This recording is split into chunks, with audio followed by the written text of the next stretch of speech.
হাজার হাজার ঘটনার মূল হোতা মেজর জেনারেল তারিক আহমেদ সিদ্দিক ভারতে পালিয়ে যাওয়া সাবেক প্রধানমন্ত্রী শেখ হাসিনার সামরিক উপদেষ্টা। ভিন্নমত দমন, গুম, খুন, ক্রসফায়ার, নির্যাতন, ব্যবসা প্রতিষ্ঠান দখল ও বিরোধী দলের উপর হামলার অন্যতম নির্দেশনদাতা তিনি। গত 15 বছরে আওয়ামী লীগ সরকারের সকল গোপনীয় এজেন্ডা বাস্তবায়নে যাদের নাম উঠে এসেছে সেখানে প্রথম সারিতে রয়েছেন তারিক সিদ্দিক। সামরিক বাহিনী, র্যাব, পুলিশ ও সামরিক প্রশাসনে একছত্র নিয়ন্ত্রণ ছিল তার।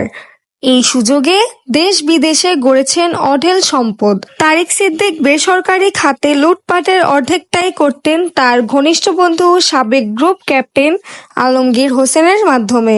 এই আলমগীরকে দিয়েই নামে বেনামে হাজার কোটি টাকার সম্পদ অর্জন করেছেন তারিক সিদ্দিক ও তার পরিবার।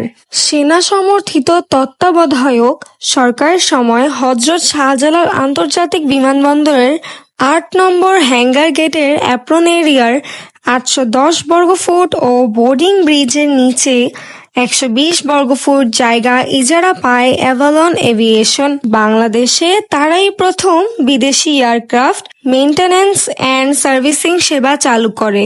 অনুমোদন পাওয়ার পরে ২০০৯ সালের এপ্রিল থেকে প্রতিষ্ঠানটি তাদের কার্যক্রম শুরু করে। প্রতিদিন অন্তত ২০ থেকে ২৫টি বিদেশি বিমানের মেইনটেন্যান্স সেবা দিত প্রতিষ্ঠানটি। মূলত অ্যাভালন এভিয়েশনের কাজ ছিল বিমানবন্দরে আসা বিভিন্ন দেশের পরিবহন ও যাত্রীবাহী বিমানের কারিগরি ত্রুটি পরীক্ষা নিরীক্ষা।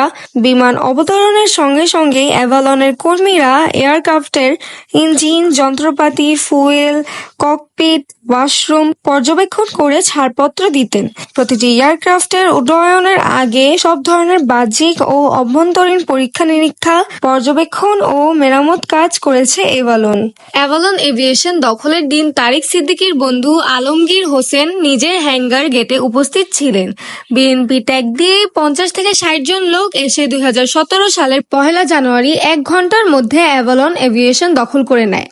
সেদিন বহিরাগত বিপুল সংখ্যক লোক নিয়ে অ্যাভালনের কর্মীদের ওপর হামলা করা হয়, মারধর করে বিমানবন্দর থেকে বের করে দেওয়া হয়। এর একটু পরে আমরা জানতে পারি তারা তারিক সিদ্দিকের বন্ধু বিএস টেকনিক্যাল সার্ভিসের ভাড়া করা লোকজন। পরে অ্যাভালনের অফিসে কোনো নোটিশ ছাড়াই তালা ঝুলিয়ে দেওয়া হয়। আমরা আমাদের মালামাল উদ্ধার ও যন্ত্রপাতি সরিয়ে নিতে অনেক চেষ্টা করেছি, কিন্তু আমাদের ভিতরে ঢুকতে দেওয়া হয়নি।